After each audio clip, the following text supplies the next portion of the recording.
आङो मोननै बाथ्रानि सायाव स्पष्टयै बुंनो सानो। गिबि बाथ्राया जाहैबाय जे पर्बत जरायाव जे फाग्लि जरा होननाय जे मोनसे पार्ट दङ, बे पार्टआव प्राय 3000 बिगा बे ओनसोलखौ माने थार्मेल पावर प्रोजेक्ट बेयाव गायसननो थाखाय एडभान्टेज आसाम सरकारा जि खुंफुंदोंमोन आरो बे खुंनायनि उनाव बे प्लटखौ बा बे एरियाखौ जिहेतु बियो माने PRF बा माने मोनसे हाग्रा ओनसोल आरो बेखौ लानानै आसाम सरकार BTR काउन्सिला बेयाव थार्मेल पावर प्लान्ट बहायनो थाखाय बा गायसननो थाखाय बिथांमोना बेखौ सार्भे खालामदों, बिथांमोना बेखौ एसेसमेन्ट खालामबाय थादों आरो बिनिनो पार्ट हिसाबै गोबां माखासे बेयाव रायजो राजानि जि रिसेन्टमेन्ट रायजो राजाया बिथांमोननियाव गिनाय दङ, साननाय दङ। जिहेतु आं गावबो भिजिट खालामदोंमोन, माखासे सुबुंखौ आं लोगो हमदों, गासै रायजो राजा पाब्लिकखौ आं लोगो हमनो हायाखै, माखासे दल संगठनजों आं रायज्लायनानै फैदोंमोन जे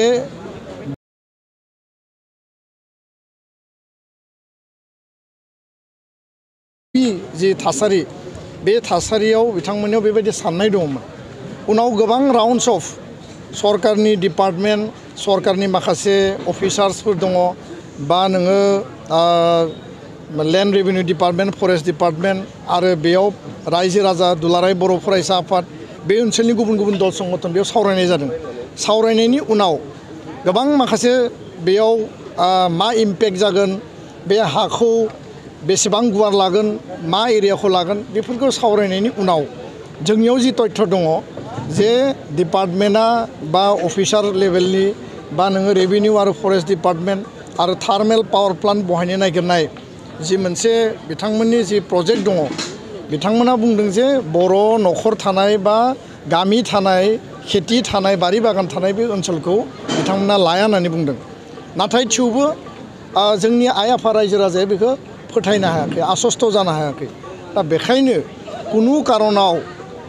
जर जबस्तियै जर जुलुमै फर्स बाहायनानै पुलिस बा नोङो मिलिटारि बाहायनानै जोंनि जि सिक्सिडेल बा ट्राइबेलनि जि हा बा माने PRFनि हाखौ लानायखौ दुलाराय बर' फरायसा आफादा समर्थन खालामा। आं बे खालिबो बुंबोदों जे थार्मेल पावार प्लान्ट बहायनायनि नामाव कुनु बिनिमयाव जाहाथे न'खरसेबो न'खर थानाय आरो बारि बागान थानाय, खेथि थानाय बे ओनसोला जाहाथे क्षय क्षति जाया, बिनि बादै जि ओनसोल दङ बिनि सायाव बिबेसना खालामनो हायो होननानैसो आं बुंदों। बिनि सायाव जोङो सावरायनो हायो आरो बेयाव रायजो राजानि मतामतखौबो जोंनो नांगोन। दा बेखौ लानानै दान्थे बिदान्थेया गोबां थांबाय आरो मैया आङो जि थासारि नुबाय जे बेयाव माने डिपार्टमेन्टेलि माखासे पुलिस फर्सखौ लानानै बेयाव सार्भे खालामनो थांदोंमोन बा सिमा थुनो थांदों आरो बे जाथायखौ लानानै पाब्लिकनियाव मोनसे रिसेन्टमेन्ट, पाब्लिकनियाव मोनसे नारा नाथा पुलिस फर्स आरो बर' रायजो राजानि गेजेराव मोनसे कनफ्लिक्ट जादों।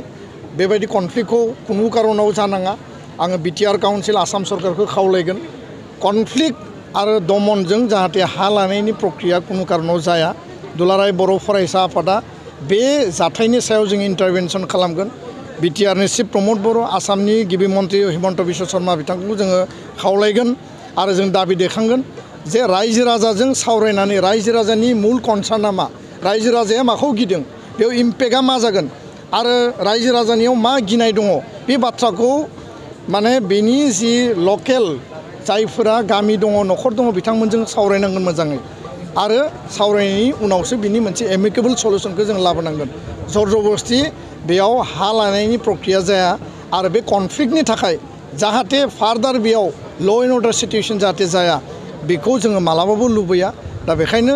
डेभेलपमेन्टखौ जोंनो नांगौ, खिन्थु डेभेलपमेन्टनि मुङाव रायजो राजानि हाखौ जाहाथे दखल खालामनाय जाया, बे खोथाखौ दुलाराय बर' फरायसा आफादा स्पष्ट बुंदों आरो दुलाराय बर' फरायसा आफादनिफ्राय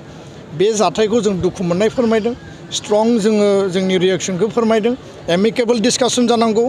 आरो रायजो राजाजों प्रपार डिसकासननि उनाव गासै खोथाखौ बुजायनायनि उनावसो फाइनाल डिसिसना जानांगौ जे बे हाखौ बबेखौ लागोन, बबेखौ होगोन, रायजो राजानि डिसिसना मा। दा बे खोथाखौ आं स्पष्ट बुंबाय। एबसुआ बिनि सायाव इन्टारभेनसन खालामगोन। आसाम सरकार BTR काउन्सिलजों जों रायलायगोन। रायलायनायनि उनाव जोङो बे जाथाया जाहाथे आरो फार्दार बे कनफ्लिक्टआ जाहाथे जाया बेखौ जोङो बिनि थाखाय जोङो इनिशिएटिभ लागोन आङो बे जाथायखौ दुखु मोननायखौ आरो फिन फोरमायबावबाय गोजोन्थों माखासे सुबुंफोरा बुंदोंदि बे लकेल गभर्नमेन्टआ फाननानै जाबाय आदारिनि बे बाथ्राया ओंखारदों ना हा फानना जानाय बा हाखौ सोरनोबा होनाय बे बाथ्राफोरा सावरायनायाव डिसकासनाव गोबां फैयो किन्तु एक्चुएल रियेलिटिया मा आरो आदानि ग्रुप बा बे थार्मेल पावार प्लान्टखौ बबे नीतिनि बबे पलिसिनि आधाराव बेखौ गायसननो नागिरदों बेजों जोंनि लकेलिटियाव मा मुलाम्फा जागोन रिक्रुटमेन्टनि मुलाम्फा जागोन इन्डास्ट्रिनि लेभेलाव बे ओनसोलाव डेभेलपमेन्टनि मुलाम्फा जागोन बे मुलाम्फा दिगखौ जोङो नायबिजिरनांगोन जे बेजों जोंनि ओनसोलाव मा मुलाम्फा जागोन मा लाब जागोन बेखौ नायबिजिरनांगोन खेबसेनो गासैबो खोथाखौ खाथां बुंनो हाया किन्तु खोथाया जाहैबाय बे हाया गभर्नमेन्ट लेन्ड खोथाया जाहैबाय बे हाया फरेस्ट लेन्ड नाथाय रायजो राजाफोरा जुग जुग बोसोरनिफ्राय बे हाखौ कनजारभेसन खालामनानै दोनदों बासायनानै दोनदों दखल खालामनानै दोनदों आरो डेफिनेटलि पाब्लिकनियाव जिहेतु मेगननि मोखाङाव जोनोमनि उननिफ्रायनो बे हाखौ रैखा खालामनानै दोननायनि बिथांमोननियावबो अधिकार दङ आरो बिथांमोना बे हाखौ बासायनानै दोनदों दा बिथांमोननियावबो